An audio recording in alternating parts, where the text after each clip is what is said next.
সেই কখন খেতে দিয়েছি, এখনো অবধি খেলি না। আর কখন খাবি বলতো? ভাত যে জুড়িয়ে ঠান্ডা হয়ে গেল। আমাকে আলু সিদ্ধ ভাত দিয়ে কেন খেতে দিচ্ছ মা? বাবা যে বলেছিল আজকে আসার সময় একটু মাংস নিয়ে আসবে। আজকে তো লুচি মাংস হওয়ার কথা ছিল। বাইরে মুষলধারে বৃষ্টি পড়ছে, আর তার সাথে বিদ্যুৎ চমকাচ্ছে। তোর বাবা যে শহরে গেছে, কে জানে আজ রাতে ভালোই ভালোই ফিরতে পারলে হয়। জানো মা, মাসিমণিদের বাড়িতে প্রায় দিনই ভালো ভালো খাবার হয়।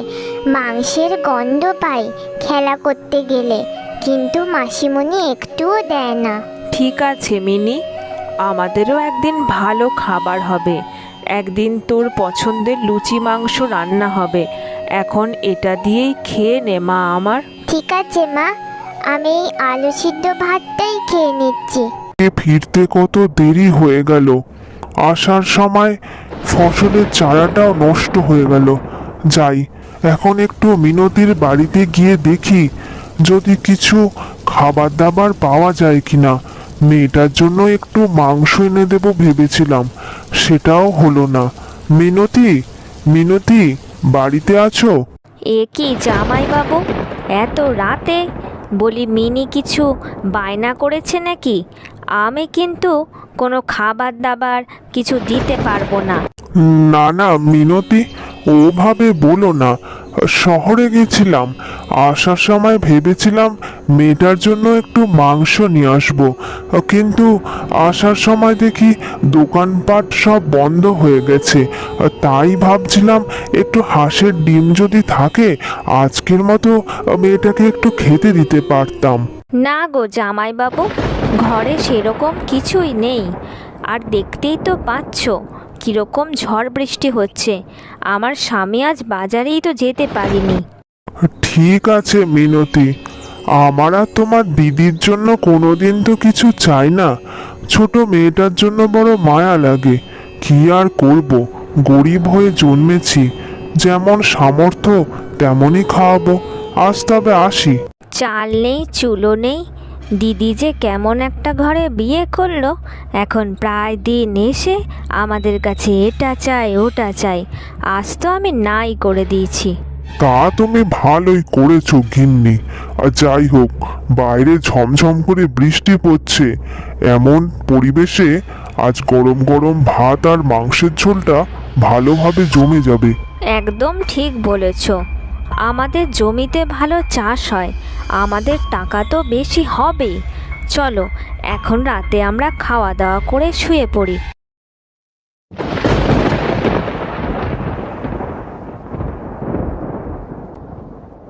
তুমি যে ঠিকভাবে বাড়ি ফিরেছ এই ঝড় বৃষ্টির রাতে, এটাই অনেক গো। ওইভাবে মন খারাপ করো না। আজ নেই তো কি হয়েছে, একদিন দেখবে ঠিক সব হবে। আমার মতো একটা গরিব মানুষকে বিয়ে করে নিজের কপালটাই তুমি পুড়িয়েছো সরলা। তোমার জন্য বড় কষ্ট হয়। আমি সেভাবে রোজগার করতে পারি না। তোমাকে আর মিনিকে ভালো মন্দ কিছু খাওয়াতে পারি না। আমার কি কম কষ্ট?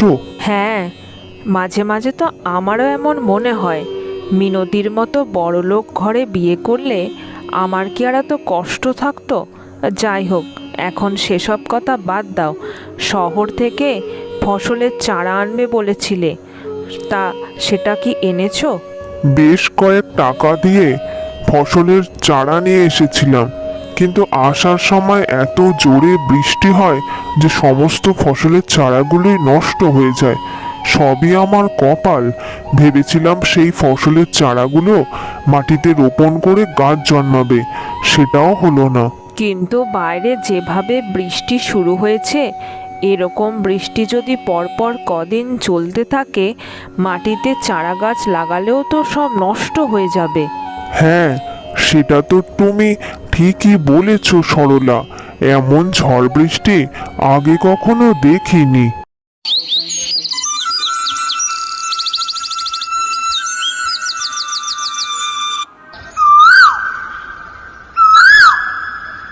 ও মা, জানো মা, আজকে ফুলির জন্মদিন, কিন্তু জন্মদিনে আমাকে নিমন্ত্রণ করেনি। বলেছে আমরা তো গরিব, তাই ওকে কিছু দিতে পারবো না জন্মদিনে, তাই আমাকে নিমন্ত্রণ করেনি। এটা নিয়ে তুই মন খারাপ করিস না মিনি, দেখবি একদিন আমাদেরও অনেক টাকা হবে, সেদিন তোকে সবাই নিমন্ত্রণ করবে, আমরাও ভালো ভালো খাবার খেতে পারবো। মা, তুমি আমার জন্মদিন কেন করো না? সবার জন্মদিনে কত ভালো ভালো রান্না হয়। সেজন্য কি আমাদের কম কষ্ট হয় রে মা? আর যাই হোক, আমি তোকে কথা দিচ্ছি মিনি, এবারের জন্মদিনে তোর পছন্দের লুচি মাংস রান্না হবে। মা জানো, আমি যখন খেলা করতে গেছিলাম, মাসিমণিদের বাড়ির জানলা দিয়ে কত সুন্দর মাংসের গন্ধ আসছিল। আমি একটু যাব মা? না রে মিনি, আমি তোকে বারণ করছি, মাসিমণিদের বাড়ি কখনো যাবি না, ওরা না আমাদের পছন্দ করে না। কেন বারবার ওদের বাড়িতে যাওয়ার কথা বলিস? আমার সব বান্ধবীদের মতো আমারও ভালো ভালো খাবার খেতে ইচ্ছা হয় মা। ওরা রোজ ভালো ভালো খাবারের গল্প করে, আমি তো পাই না, তাই খেতে ইচ্ছা হয়। সবই বুঝছি মিনি, কষ্ট যে আমারও হচ্ছে, কিন্তু কিছু করার নেই, একটু কষ্ট কর, দেখবি একদিন সব ঠিক হয়ে যাবে। আরে এনাকে তো এর আগে কখনো এই গ্রামে দেখিনি, ইনি আবার কে?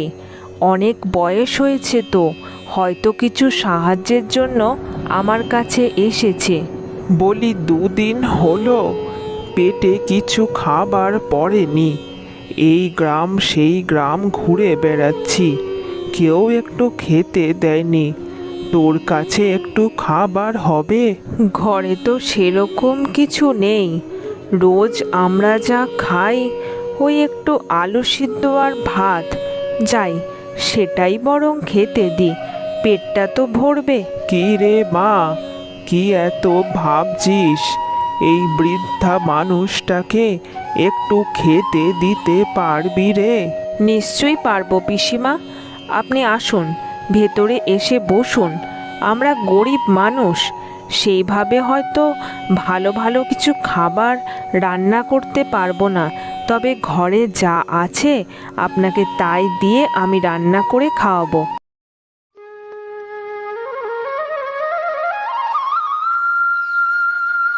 এরপর সরলা ভাত গরম করে আর তারপর নিজের ভাগের খাবারটা সেই বৃদ্ধা পিসিমাকে দিয়ে দেয়। আহ, গরম ভাত দেখে খুব আনন্দ হচ্ছে। এইভাবে আলু সিদ্ধ ভাত দিয়ে খেতে দিতে আমার খুবই খারাপ লাগছে, কিন্তু আমার ঘরে আর কিছুই নেই রান্না করে দেবার মতো, তাই এই দিয়েই ভাত খেতে দিলাম। এরপর পিসিমার খাওয়া হয়ে যায়। এই নে মা, এই চারা গাছটা রাখ। এই ছোট্ট চারা গাছ দিয়ে আমি কি করব? এখানে প্রতিদিন সন্ধে হলেই মুষলধারে বৃষ্টিপাত হয়, কোনো চারা গাছই এখানে জন্মাবে না পিসিমা। কোনো সবজির চাষ করা সত্যিই খুব কষ্টকর। শোন মা, এটা হলো জাদু কুমড়োর গাছের চারা। তুই এই গাছটা ঘরের ভেতরে লাগাবি, দেখবি এই গাছ তোকে অনেক কিছু দেবে। আর শোন, এটা হলো জাদু কুমড়ো, এই কুমড়ো গাছ থেকে ফলন কোনোদিন শেষ হবে না। ঠিক আছে পিসিমা, আমি এই গাছটা তুমি যেভাবে বললে সেভাবেই ঘরের ভেতরে রোপণ করব। এই নে তবে এই চারা গাছটা, একদিন দেখবি তোর অনেক উপকারে এসেছে।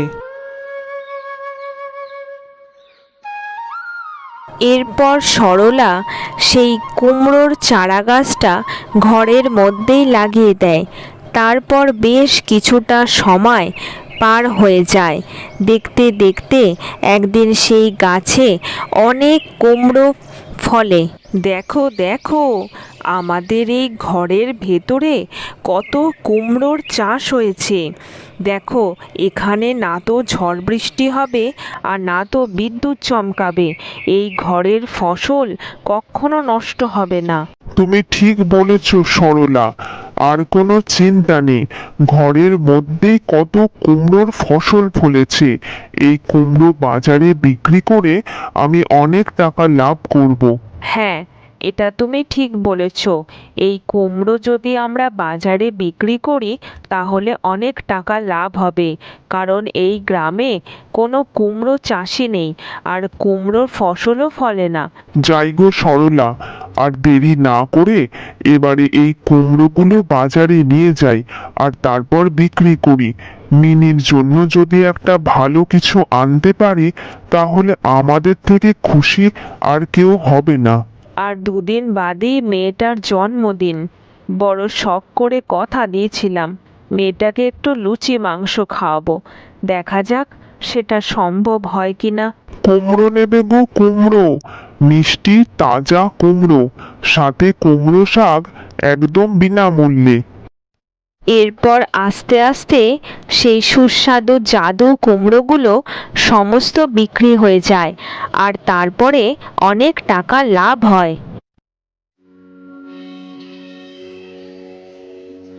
হ্যাঁ গো, এ কোন সমস্যায় পড়লাম! প্রতিদিন এইভাবে সন্ধেবেলায় বৃষ্টি হতে হতে জমির ফসলগুলো সব নষ্ট হয়ে গেল। ঠিকই বলেছ মিনতি, এরপরে তো না খেতে পেয়ে আমরা মরেই যাব। হ্যাঁ গো, গোটা গ্রামে সবাই বলছে আমার দিদিদের ঘরে মিষ্টি কুমড়োর চাষ হয়েছে, আর সেই কুমড়ো নাকি যে সে কুমড়ো নয়, জাদু কুমড়ো। কাল সকালে ভাবছি দিদির কাছে ক্ষমা চেয়ে নেব।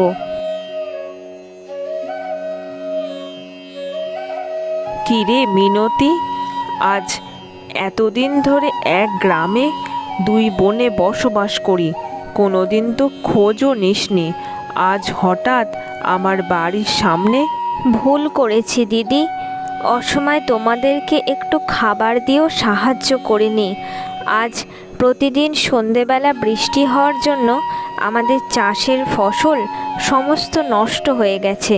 তাতে কি হয়েছে মিনতি? তোর দিদি এখনো বেঁচে আছে, কোনো চিন্তা নেই বোন।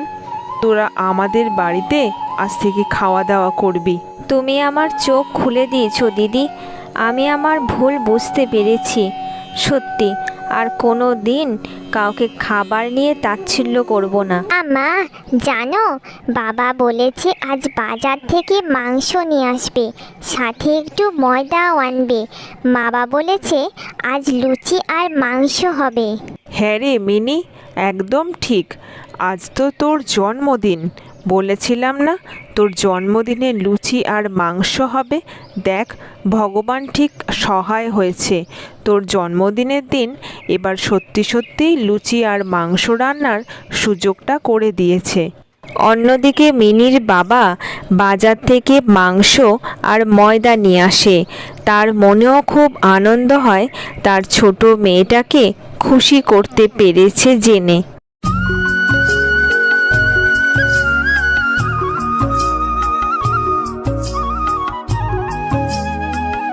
কি মজা, কি মজা! কতগুলো লুচি হয়েছে। আজ কতদিন পর লুচি মাংস খাচ্ছি। আর আমাদের কোনো অভাব থাকবে না। এভাবে রোজ কুমড়োগুলো বাজারে বিক্রি করে যে টাকা আসবে তাতে ভালোভাবেই সংসার চলে যাবে।